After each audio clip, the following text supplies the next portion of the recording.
Bom, olá a todos, dando continuidade aqui à minha análise do Apocalipse, que nem eu falei no vídeo anterior, agora eu vou falar dos 2 milênios do Apocalipse. Esse vídeo vai ser mais complexo e mais difícil de entender, então eu peço que vocês assistam com calma e tirem suas próprias conclusões, ok? Como eu sempre digo no meu canal, meu objetivo não é que você pense como eu, mas que você pense, ok?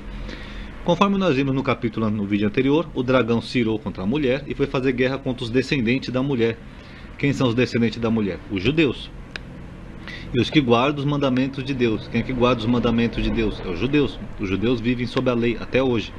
E quem é que tem o testemunho de Jesus Cristo? O judeu. Então isso aqui eu acho que ficou claro no vídeo anterior, ok? Mas aí o Apocalipse fala de 2 períodos de 1000 anos. Um período que seria a prisão de Satanás e outro período que os cristãos entendem que seria o reino milenar de Cristo, ok? Então eu sempre começo com a prisão de Satanás.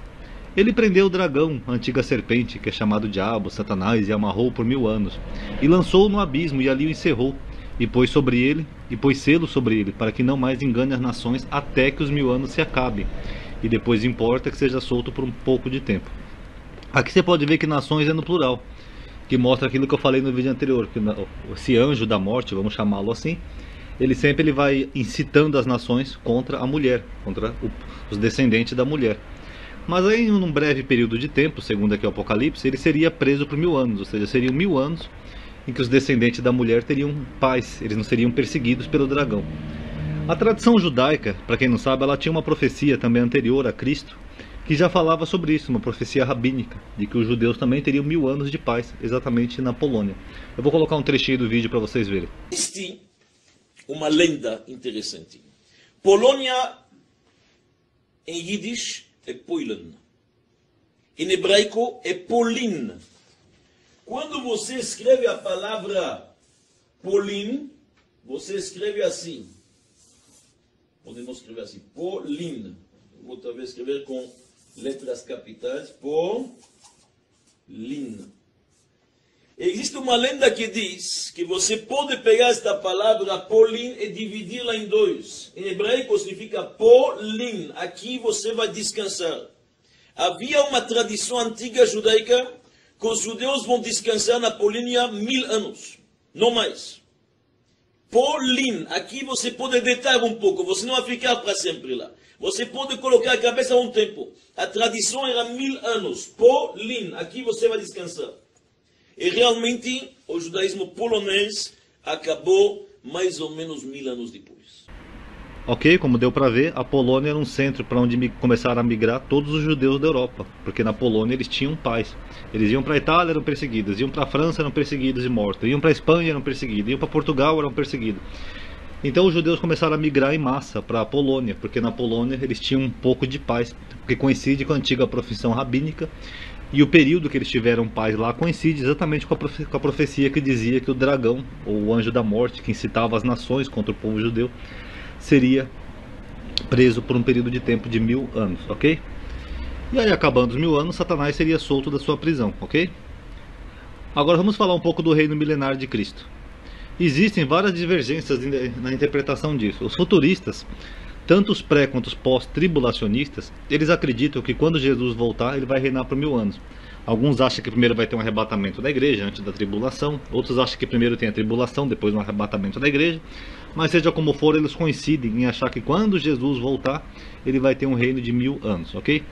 Os amilenistas, respondendo à pergunta do rapaz aqui, assim como os preteristas, eles acreditam que o reinado de 1000 anos, mencionado em Apocalipse, é apenas um número simbólico, um período de tempo, um longo período de tempo que o Apocalipse usa a expressão de 1000 anos, que não é literal. Agora, como eu vejo aqui a prisão de Satanás literalmente como 1000 anos, porque coincide com uma profecia rabínica, eu também vejo então o reinado de Cristo de 1000 anos também como literal, porque senão não teria lógica eu falar que um é literal e o outro seria simbólico, senão eu mesmo entraria em contradição. Então, só para deixar claro para quem já assistiu o vídeo até esse ponto, isso aqui é praticamente uma interpretação pessoal minha. Porque eu sei que até preteristas vão me criticar, falar, não, Ronaldo, porque os 1000 anos é só simbólico, etc e tal. Tudo bem, mas isso aqui é uma visão pessoal minha. Eu falei, quem quiser seguir qualquer uma dessas visões, aí vai da fé e da crença de cada um, ok? Agora, e por que eu vejo esse período de 1000 anos como literal? Porque eu vejo alguns problemas nessas interpretações dos outros aqui no Apocalipse. Por quê? Em Daniel, ele dá a entender, aqui no capítulo 7, 13 e 14, que o Filho do Homem seria entregue para ele o domínio dos povos, nações, reinos e línguas, que é uma referência a Jesus, ou ao Messias, pelo menos assim os cristãos entendem essa profecia de Daniel. E ele fala que o reino do Messias seria eterno, não teria fim. É um domínio eterno, que não passará. Então, se é um reino eterno, como é que a gente pode dizer que Jesus ia ter um reino de 1000 anos? Isso não teria lógica. Ou ele é eterno ou ele tem 1000 anos. Então, aí tem uma confusão aí. O que acontece está na interpretação do texto. Porque aqui em Apocalipse 20, não está dizendo que Jesus ia ter um reino de 1000 anos, como as igrejas entendem por aí. Olha o que diz o texto. E vi tronos, e assentaram-se sobre eles, e foi-lhe dado o poder de julgar. E vi as almas daqueles que foram degolados pelo testemunho de Jesus e pela palavra de Deus, e que não adoraram a besta nem a sua imagem, nem receberam o sinal em suas testas e em suas mãos. E viveram, e reinaram com Cristo durante 1000 anos. Então aqui o texto não está dizendo que Cristo ia reinar por 1000 anos, está dizendo que eles reinariam com Cristo por 1000 anos. Eles quem? Aqueles que foram mortos pela fé em Jesus, que foram degolados, perseguidos e mortos pela crença em Jesus Cristo. Então esse aqui é um equívoco na parte de interpretação do texto, ok? Mas Ronaldo, eles foram mortos, Ronaldo. Como é que eles vão reinar com Cristo por 1000 anos? Bom, vocês têm que ter em mente uma coisa.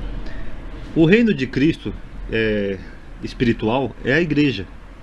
Vocês podem ver o seguinte, Paulo, quando ele, segundo a sua narrativa, quando ele se encontra com Cristo, o que Cristo diz para Paulo? Cristo diz assim: Paulo, Paulo, por que me persegues? Agora, quando que Paulo perseguiu Jesus segundo a Escritura? Nunca. Quem que Paulo perseguia? Paulo perseguia a igreja. Então, a partir do momento que Paulo perseguia a igreja, mas quando Cristo aparece para ele e diz que ele estava perseguindo ele, a pessoa de Cristo, então dá para você entender que a igreja e Cristo é a mesma pessoa. É aquilo que Paulo chamava nas suas epístolas de a igreja invisível. Então o corpo da igreja, a congregação cristã de Cristo, é a mesma coisa que o próprio Cristo. Então esse seria o reinado de Cristo, um reinado espiritual, ok? Só para esclarecer. Você pode ver aqui em Efésios que Paulo fala que o Cristo é a cabeça da igreja. Ou seja, então não importa se Cristo está aqui na terra ou se ele está no céu. Ele não precisa estar aqui fisicamente na terra, porque mesmo ele estando no céu, Paulo disse que ele era a cabeça da igreja. E ele instituiu a sua igreja, ou a sua congregação de pessoas que iriam segui-lo, lá em Mateus 16:18. Você pode ver que ele disse para Pedro: pois eu também te digo, que tu és Pedro, e sobre esta pedra edificarei a minha igreja, a minha congregação. E as portas do inferno não prevalecerão contra ela. Então foi ali que Cristo instituiu o seu reino espiritual, a sua igreja. E aquelas pessoas que foram os mártires, as pessoas que foram os pilares da igreja, né, que deram a sua própria vida para manter a igreja de pé, lá no primeiro século, essas pessoas iriam reinar com Cristo numa igreja única, indivisível, por 1000 anos. É por isso que Paulo também diz em Coríntios que não haja divisões ou cisões entre vós, porque a igreja tinha que ser unânime, junta, uma cabeça só, um corpo só, cuja cabeça era Cristo, ok?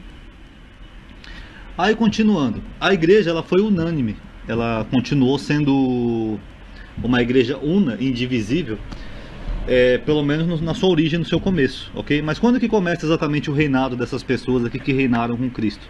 Essas pessoas, segundo o texto, são aquelas que foram mortas e degoladas pelo testemunho de Jesus, né? Os mártires da igreja. E quando que começou a perseguição aos cristãos?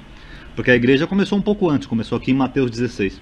Mas a igreja inicialmente ela só era perseguida pelos judeus. Os judeus só enchiam o saco, eles não matavam nem faziam nada. E quando que eles começaram, estes aqui que reinariam com Cristo, não Cristo, mas estes que reinariam com ele, quando que eles começaram a ser degolados? A perseguição cristã começou no reinado de Nero.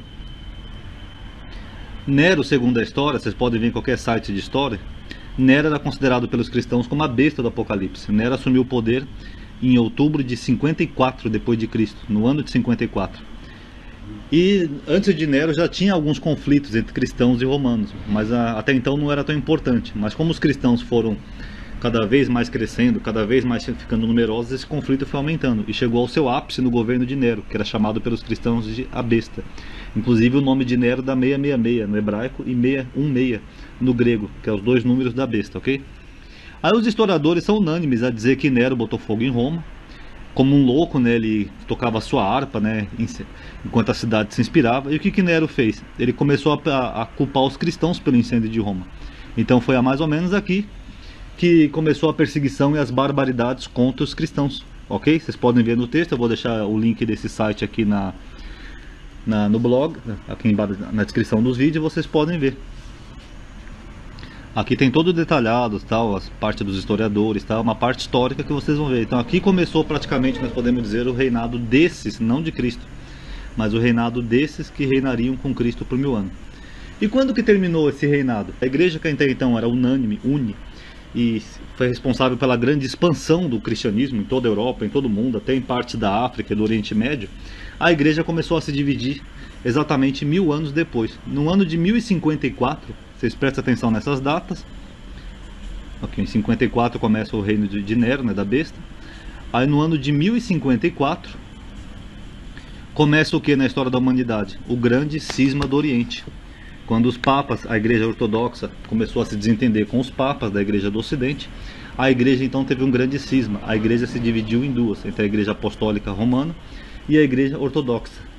O que aconteceu após o cisma do Oriente? Após o cisma do Oriente, a igreja começou a perder território e poder sobre vários países da Europa, como a Inglaterra. A Inglaterra logo em seguida se declarou anglicana, rompeu com o Papa, depois outro país também rompeu, depois veio a Alemanha com Martinho Lutero e a sua reforma protestante. Enfim, a igreja começou a ficar totalmente fragmentada. A igreja que até então era uma só, era um corpo de Cristo, independente de ser católico ou não católico, infelizmente, independente disso, a igreja era um corpo cujo cabeça era Cristo. Então o que aconteceu? A igreja ficou toda fragmentada e ela não para de se desfragmentar até hoje. Cada dia surge um novo apóstolo, um novo bispo, um novo pastor, um novo milagreiro. O Valdomiro está até vendendo camisa que cura aí hoje em dia, né? Para vocês verem como eles zombaram e pisaram na igreja de Cristo. Cada vez mais a igreja foi se fragmentando e cada vez surge uma bobagem nova. Se você não falar o nome hebraico, você não é salvo. Se você não falar não sei o que, você não é salvo. Se você não pular o sal grosso e água abençoada, você não é salvo. Enfim, a igreja que era num corpo só, a igreja foi dividida.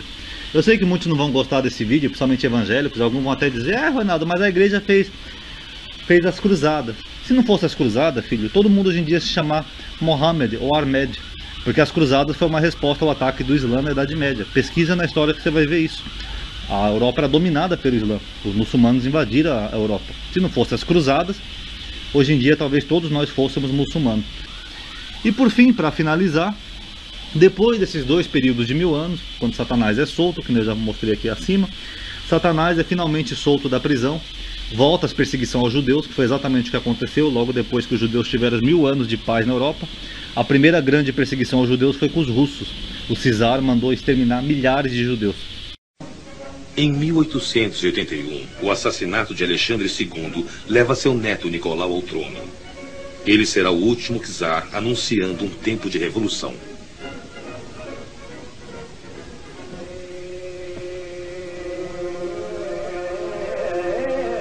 As autoridades czaristas resolvem culpar os judeus por todas as doenças do povo russo. Em 1880, eles somam 5 milhões. Em 20 anos, dezenas de milhares deles foram massacrados. E depois que Satanás é solto, ele começa a congregar as nações para a grande batalha final, que seria a última profecia bíblica, a profecia de Gog, o rei de Magog. Quando várias nações ao mesmo tempo, ou talvez um grande reino do norte, que Magog quer dizer um lugar do norte, vão congregar e vão atacar Israel. Por que elas vão atacar Israel? Porque o dragão, esse anjo da morte, esse ser místico, espiritual, chamem como quiser, ele sempre vai instigar os povos inimigos de Israel. Ele sempre vai perseguir os descendentes da mulher, os que guardam os mandamentos de Deus, ok? Até a próxima. Eu vou pausar aqui para o vídeo não ficar muito grande. Até a próxima, pessoal. Bom, olá a todos, eu estou finalizando aqui o vídeo, a terceira parte. E nesse vídeo eu vou falar um pouco agora sobre o tempo do fim, né, que seria após o período dos milênios do Apocalipse. Nesse vídeo eu vou ser um pouco vago, pessoal, mas eu vou falar de um jeito que dê para as pessoas entenderem. Mas é por uma questão de segurança, entendeu? Eu já tive 1000 problemas nesse canal, já fui ameaçado, já fui em delegacia, já fechei o canal, já parei de postar. Então eu tenho que tomar cuidado com algumas coisas que eu falo, porque religião sempre é perigoso, ok? Mas vocês vão entender do que eu vou dizer. Então vamos falar agora um pouco sobre o tempo do fim, que seria após os milênios. Dando uma resumidinha aqui básica, a Bíblia fala de 2 alianças, uma aliança judaica e uma aliança gentílica. Um povo que vive sob a lei de Moisés, por causa de um pacto, né, da aliança, e um povo que receberia uma graça, ou seja, um favor imerecido. Aqui eu estou usando para simbolizar Jerusalém e o Vaticano. Por que eu estou usando para simbolizar? Porque Jerusalém é Jerusalém mesmo, a antiga Jerusalém. E o Vaticano é porque é em Roma. Segundo a tradição, foi para Roma que Paulo foi pregar, Pedro também, que Roma era o farol do mundo. E foi em Roma que surgiu a igreja cristã, e a partir de Roma, que era o farol do mundo, o cristianismo se expandiu para todo o mundo, ok? Então eu sei que muitos evangélicos não vão gostar de estar usando aqui a imagem da igreja católica, né, que é o Vaticano, mas a verdade é que se o cristianismo não tivesse chegado em Roma, talvez ele não tivesse se expandido tanto. Tanto que a tradição diz que Jesus falou para Paulo, né, vá para Roma, vai para Roma. Por isso que Paulo viajou para Roma e Roma acabou virando a sede da igreja. Lembrando que Jesus disse naquela parábola, a vinha, né, quando o dono da vinha soubesse que mataram o filho, ele tiraria a vinha desses aqui da direita e daria para esses aqui da esquerda, ok? Ou, como Paulo disse, haviam duas Jerusalém, uma Jerusalém que era escrava da lei, né, que era a Jerusalém atual da época dele, em Gálatas, e a nova Jerusalém que vinha do alto, que era livre, ou seja, seria uma Jerusalém mais espiritual. Essa daqui é a primeira, eles vivem sob a lei até hoje, porque eles fazem parte de uma aliança, de um pacto, eles têm que cumprir a lei de Moisés, eles guardam o sábado, eles não comem certos alimentos, etc, etc, etc. Já essa outra aqui, ela entende que não precisa seguir a lei de Moisés, porque a lei de Moisés foi dada para os judeus, para o povo judeu. Por isso que a igreja católica tem imagens, a igreja católica segue o domingo em vez do sábado, e etc, etc, etc. Todas as decisões da igreja católica são tomadas através de concílios ecumênicos, que nem lá em Atos 15, que os apóstolos se reuniram e o Espírito Santo dava a instrução necessária para eles, ok? Então são duas igrejas antagônicas e opostas, mas elas simbolizam duas alianças, a Jerusalém Antiga e a Jerusalém Nova. É claro que aqui também se estende também aos não católicos, mas eu estou usando aqui a igreja católica por causa da sede em Roma, ok? Então duas alianças, uma aliança gentílica feita com os gentios e uma aliança judaica feita com os judeus. Então isso aqui deu para entender o conceito de duas alianças, uma aliança judaica e gentílica. Aí o dragão perseguiu os descendentes da mulher, que eu falei no vídeo anterior, os judeus, que guardam o mandamento, tiveram o testemunho de Cristo, etc. Aí o dragão foi preso por um determinado tempo, 1000 anos, e depois foi solto para congregar as nações em batalha contra Israel e o Cordeiro. É claro que em Apocalipse 20 eles só falam congregar a batalha, mas como eles mencionam também o Cordeiro no mesmo capítulo, então dá a entender que essa última batalha, ou aquela única batalha que eu falei que não teve um complemento histórico, que seria a batalha de Gog, rei de Magog, dá a entender que seria uma batalha contra as duas alianças. Porque o dragão, que nem eu falei no vídeo anterior, ele é um conceito, ele seria um anjo, digamos assim, que instiga o ódio nas pessoas para odiarem tudo aquilo que é de Deus. No caso, se as alianças são de Deus, é claro que ele vai instigar o ódio das pessoas contra ambas as alianças, ok? Aí aqui em Apocalipse 20 aparece um outro personagem, é a questão do vídeo que eu quero abordar agora nesse vídeo. Que ele fala que o diabo que os enganava foi lançado no lago de fogo e enxofre, onde já estão a besta e o falso profeta. Então aqui ele menciona esse personagem aqui, o falso profeta, e é desse personagem que eu não posso falar. Porque tinha já também uma antiga tradição rabínica, eu tinha até o vídeo, mas eu perdi quando meu HD danificou, de um rabino também explicando que tinha uma antiga tradição, etc e tal, uma antiga profecia que falava também já de um falso profeta, de alguém que queria ser extremamente antissemita, porque, como eu falei, o dragão inflama isso nas pessoas, o ódio aos judeus, que nem teve, por exemplo, lá na Alemanha nazista, que nem teve os romanos que odiavam os judeus mortalmente, etc e tal. Então, periodicamente, o dragão faz isso, talvez seja uma das funções dele como um anjo a serviço de Deus, talvez seja até um instrumento de Deus, enfim, aí vai da crença de cada um. Mas o dragão instigaria um falso profeta. Então, comparando aqui em Apocalipse, é interessante a gente ver que realmente teve um falso profeta que realmente surgiu, se dizendo o dono da verdade, né, digamos assim, a verdadeira verdade. E esse falso profeta abominou tanto uma aliança quanto a outra. Ele chamou essa primeira aliança aqui de porcos, os que fazem parte da primeira aliança, e chamou os que fazem parte da segunda aliança de idólatras. Porque os cristãos, não só os católicos, mas também os evangélicos, eles adoram Jesus. Então esse profeta disse que esses aqui são porcos e esses aqui são idólatras. E esse profeta sim trouxe a verdade absoluta.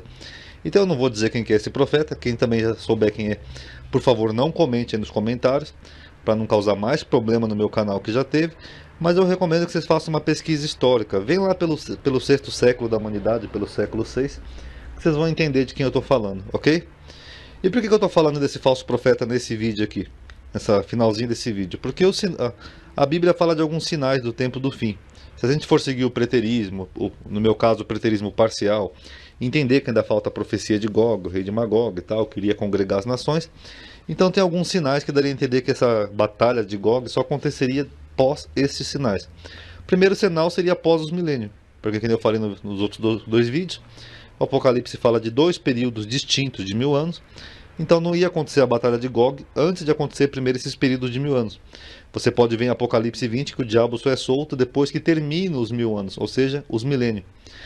Segundo é que essa batalha de Gog só aconteceria após o retorno dos judeus para Jerusalém. Eu já falei em vários vídeos anteriores, Zacarias capítulo 12, os ossos secos de Ezequiel, a própria profecia de Osés capítulo 6, ele fala que Deus os despedaçou e depois os sararia. Então ele só volta, essas profecias todas seriam pós o retorno dos judeus. Eu já falei em outros vídeos que tem profecias que são específicas para o retorno dos judeus, e isso só aconteceria quando os judeus retornassem para a sua terra. Um terceiro sinal, claro, seria o ódio, porque se o diabo foi solto, ele foi solto com grande fúria. E uma das funções dele é instigar o ódio, como eu falei, o ódio principalmente contra as duas alianças, tanto o antissemitismo quanto o anticristianismo. Tanto, pessoal, que vocês podem ver, que eu já falei em outros vídeos, que o Talmud fala que aquela geração que foi destruída no ano 70, não era porque eles violavam a lei. Você pode ver em todo o Novo Testamento que Jesus xinga os judeus de tudo, os fariseus hipócritas, menos de violar a lei, porque eles cumpriam a lei. O pecado deles, segundo o Talmud e segundo o Novo Testamento, era justamente isso aqui, ó, é o ódio. É o ódio de um contra o outro. O Talmud fala que as pessoas se odiavam e se desprezavam. Uns se tripudiavam com a desgraça dos outros. Uns riam quando os outros perdiam, morriam. Era isso que causou a queda de Jerusalém no ano 70, segundo o judaísmo. Tanto que vocês podem ver hoje em dia que esse ódio continua a todo vapor. Esses dias lá na França, ano passado, teve um padre que foi degolado lá por um muçulmano. O muçulmano degolou o padre. Se você vê os comentários do G1, do Terra, do UOL, os comentários das pessoas que comentaram a notícia, as pessoas estavam tripudiando porque o padre foi degolado só porque ele era padre. Teve um que chegou a dizer assim: bem feito, idólatra tem que morrer mesmo. Então aí vocês veem o poder disso daqui. Jesus não ensinou o ódio, Jesus mandou amar os inimigos. Seja lá quem for o inimigo, pode ser um idólatra, um pagão, pode ser um cara do candomblé, um hindu, não importa. Jesus mandou amar os inimigos. Mas infelizmente esse espírito aqui cada vez fica mais presente. E depois as pessoas não sabem por que eu critico tanto a igreja fragmentada, né, em tantas denominações diferentes. Porque o amor, que seria a essência do evangelho, elas não pregam. Amar o próximo, amar o inimigo, respeitar o seu próximo. Infelizmente você vê, essa fragmentação toda contribui mais para aumentar o ódio. E por fim, o último sinal que eu coloquei aqui, se eu esqueci de algum, vocês me desculpem. Depois eu posso até continuar em outros vídeos, se eu me esqueci de algum sinal. Um dos sinais do fim é o terceiro templo, porque as profecias dão a entender que quando os judeus retornassem para sua terra, seria reconstruído de novo o tabernáculo de Davi, o terceiro templo de Israel. Então os judeus já estão lá se preparando, lá no Instituto do Templo, se preparando tudo para fazer o terceiro templo de Israel. Então o mais provável é que essa grande batalha só aconteça após esses sinais. Como os sinais ainda estão se cumprindo, digamos assim, mas não se cumpriram todos, então ainda é muito cedo para fazer qualquer análise profética, né, digamos assim.